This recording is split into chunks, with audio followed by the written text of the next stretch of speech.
Now, every fourth person under the age of 25 in Britain is currently out of work. And despite government efforts, many young people say there are just no real opportunities available for them. So off to investigate, RT's Sarah Firth. Picture the scene. Nothing to do and nowhere to go. No jobs, no money and no prospects. But this is not a film plot. This is the reality for millions of young people all across Britain.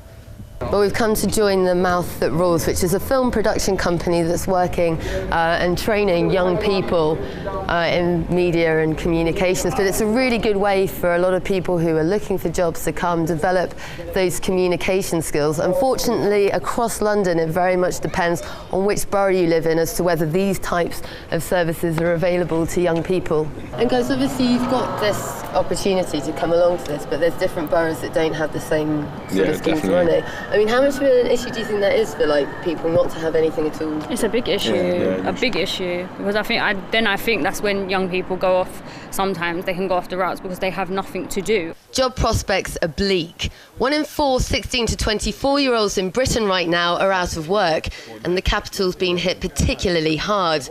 It's the same for everyone, just handing out a lot of I've probably handed out about 500 CVs in the past 3 to 4 weeks, and it's just there just ain't no jobs. That's all you can say, really. All you can do is CV or apply online. And what sort of things are you guys applying for when you're applying for work? Bar work, cafe work. To be honest, anything that will give me anything. Literally anything. Anything that pays the bills. Yeah. But while the immediate reasons are economic, youth unemployment has been a growing issue for more than a decade, and it's got far-reaching cultural implications. Do you guys think it's the recession that's been such an issue for people getting jobs, or do you think there's more to it? It's definitely had an impact. I think there's more to it as well. I don't think it's just a recession. I mean, because there is jobs out there. I mean, some of my friends have gone into shops that have signs in their windows, and then they get turned down straight away anyway, or their CV just gets put to the side. So it's like, well, what's that?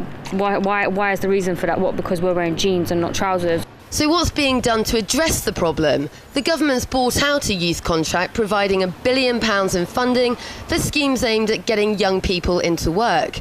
But Bite the Ballot, an organisation aimed at getting young people politically engaged, say that alone won't be enough. They've got all these wonderful things coming out, but they're not telling anyone about it. And that's the problem. We've got young people who are looking for apprenticeships, sending out something like 3,000 job applications and not hearing back at all. And that's just ridiculous, really. So what they need to do is come down to the channels where young people are, Facebook, Twitter, all the social media streams, but actually beyond that, like door to door. When people knock on your door and talk about politics, they usually go, are your parents there? And that's not what we need anymore. We need to go, we're here to talk to you instead. And I think that's what they need to do. They need to start really engaging with the young demographic. In fact, engagement was the word repeated consistently by the young people we met. We're all lucky enough to have this so close to home, and it's a charity-based organisation. So, we thank God for that we have that there. But again, if the government just puts more out there for us to do and have a variety of options, then maybe, the youth would engage in all these. Well, the youth will definitely engage in all these activities. But whilst Hollywood may love a happy ending, the reality is for young people in London right now, that might be a little harder to come by. Sarah Firth, RT, London.